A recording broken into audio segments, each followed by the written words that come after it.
Bismillahirrahmanirrahim. Assalamualaikum warahmatullahi wabarakatuh. Puji syukur kita panjatkan atas kehadirat Allah Subhanahu wa Ta'ala, karena pada hari ini kita masih diberi kesehatan, kesempatan untuk melakukan rutinitas harian kita sebagai mahasiswa, yaitu belajar mengajar.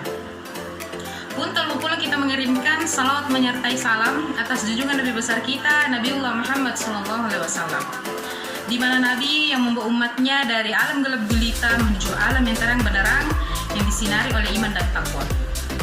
Baiklah, perkenalkan, nama saya Reski Nating. Di sini saya akan menjelaskan tentang prinsip dan fungsi administrasi pendidikan. Baiklah, pertama di sini saya akan menjelaskan tentang pengertian supervisi pendidikan. Nah, supervisi berasal dari dua kata, yaitu super dan vision. Kata super mengandung makna posisi yang paling tinggi, superior, atasan, hebat, atau lebih baik. Sedangkan vision berarti kemampuan untuk menyadari sesuatu yang tidak benar-benar terlihat. Dapat disimpulkan bahwa supervisi adalah pandangan dari orang yang lebih ahli kepada orang yang memiliki keahlian di bawahnya. Supervisi pendidikan adalah suatu proses pembinaan berupa bimbingan atau serangkaian bentuk tuntutan secara umum mengarah pada perbaikan situasi pendidikan untuk meningkatkan mutu proses belajar mengajar. Selanjutnya saya akan menjelaskan tentang prinsip administrasi pendidikan, di mana prinsip administrasi pendidikan ini terbagi atas 5. Yang pertama itu prinsip efisiensi. Seorang administrator yang profesional harus mampu memanfaatkan waktu sebaik mungkin untuk mengelola aktivitas pengadministrasian dan tindakan terbebani oleh biaya tinggi. Penghamburan biaya dan penghabisan waktu tidak menentu menunjukkan pengelolaan administrasi yang buruk, sehingga akan berdampak negatif dan merugikan kepentingan internal institusinya dan kepentingan eksternal yang dilayaninya. Agar prinsip efisiensi terlaksana, semua objek administrasi harus diorganisasikan dengan baik, sehingga penerapan prinsip efisiensi benar-benar relevan dengan tujuannya. Nah, yang kedua itu prinsip pengelolaan. Menurut Ngalin Purwanto, setiap program memerlukan perencanaan terlebih dahulu sebelum terlaksana. Perencanaan adalah suatu cara menghampiri masalah-masalah. Dalam penghampiran masalah tersebut, si perencana merumuskan apa saja yang harus dikerjakan dan bagaimana dikerjakannya. Adapun langkah-langkahnya yaitu menentukan dan merumuskan tujuan yang hendak dicapai. Kemudian meneliti masalah-masalah atau pekerjaan-pekerjaan yang akan dilaksana, mengumpulkan data dan informasi yang diperlukan, menentukan tahap-tahap atau rangkaian tindakan, kemudian merumuskan bagaimana masalah-masalah ini dapat dipecahkan dan bagaimana pekerjaan itu akan diselesaikan. Prinsip yang ketiga yaitu prinsip pengutamaan tugas pengelolaan. Administrator bertanggung jawab dan berpegang pada amanah untuk mengutamakan tugasnya. Pelaksanaan tugas tidak didasarkan pada pesan sponsor, melainkan atas dasar skala prioritas. Apabila prinsip ini dilanggar, prinsip efisiensi akan terabaikan, bahkan akan hanya memboroskan biaya.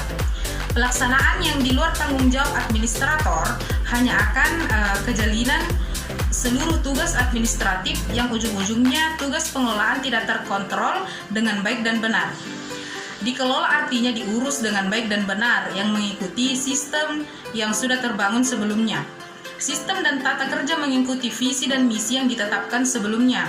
Sebuah lembaga pendidikan memiliki visi dan misi tertentu yang darinya dibuat pola kerja terpadu berkaitan dengan tugas-tugas dan fungsi administrasi pengelolaan dapat menjadi unsur yang sangat vital untuk mencapai tujuan visibilitas yang telah ditetapkan. Prinsip yang keempat yaitu prinsip kepemimpinan yang efektif. Seorang pemimpin wajib mengembangkan hubungan baik dengan semua bawahannya, cerdas merealisasikan human relationship. Pemimpin yang baik adalah pemimpin yang tidak menyalahkan bawahan, melainkan mengingatkan dan menyarankan. Sebaliknya, bawahan yang tidak pernah menggugat kepada atasan, melainkan meluruskan sepanjang masih dalam konteks profesionalitas yang ada di atas aturan yang disepakati. Dengan demikian, semua bekerja atas kesadaran penuh, ikhlas, dan tidak merasa ditekan atau dipaksa. Kesadaran ini sangat berperan dalam pencapaian kesuksesan sebuah kepemimpinan dan sistem administrasi. Yang kelima yaitu prinsip kerjasama. Pengembangan kerjasama dilakukan secara sinergis, profesional, proporsional. Administrator memahami jenis pekerjaan yang diembankan, mengerti apa yang dikerjakan sebagai tugas dan keahliannya.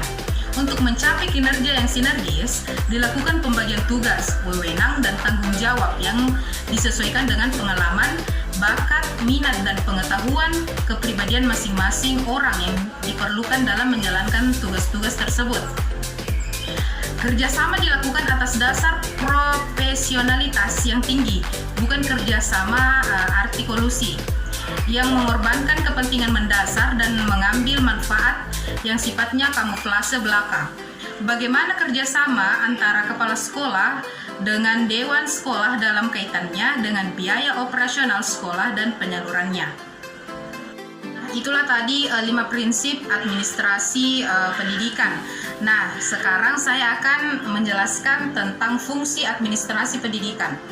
Menurut Makmur, ada 3 fungsi administrasi pendidikan. Di mana yang pertama itu fungsi administrasi di bidang pengaturan, yaitu seluruh tugas-tugas atau aktivitas yang diterapkan administrasi tergolong dalam kegiatan untuk menciptakan perangkat aturan yang dapat digunakan untuk mengatur manusia dalam organisasi. Tindakan melalui proses administrasi ini biasanya tidak terlalu banyak mengalami hambatan karena telah diperhitungkan secara matang sebelum melaksanakan aktivitas yang bersangkutan.